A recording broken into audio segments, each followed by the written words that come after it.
Hey kids, it's Ask Pastor Noah, your chance to ask your questions and get answers from one of your pastors. Hey kids, this week's question comes from Piper, and Piper asks, how did people in the Bible know about God?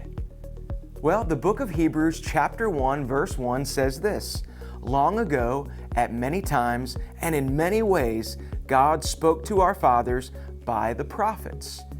In the Old Testament book, the book of Numbers, chapter 12, says that God speaks through prophets, that God gives men these messages to tell His people. And then in the book of Joel, chapter 2, it says that God's going to speak through prophecy and dreams and visions. And when we read the Bible, we see that God spoke in all these different ways, including angels and miracles, and one time He even spoke through a donkey.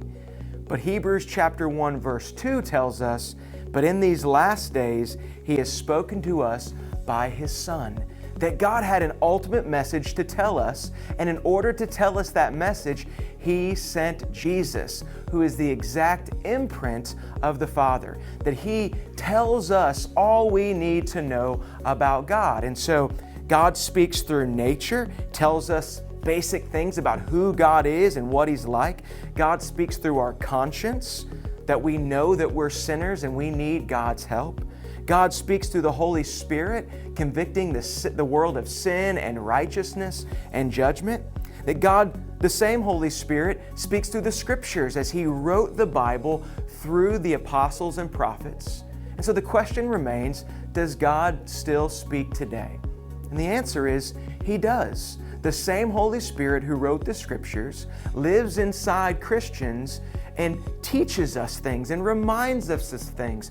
But every time we think we're hearing from God, we have to test it.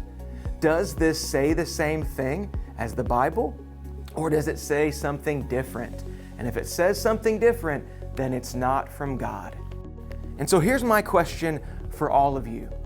Since God spoke to us in all these different ways, especially through Jesus and the Word about Jesus, shouldn't we long to read and understand what He said to us in the Bible?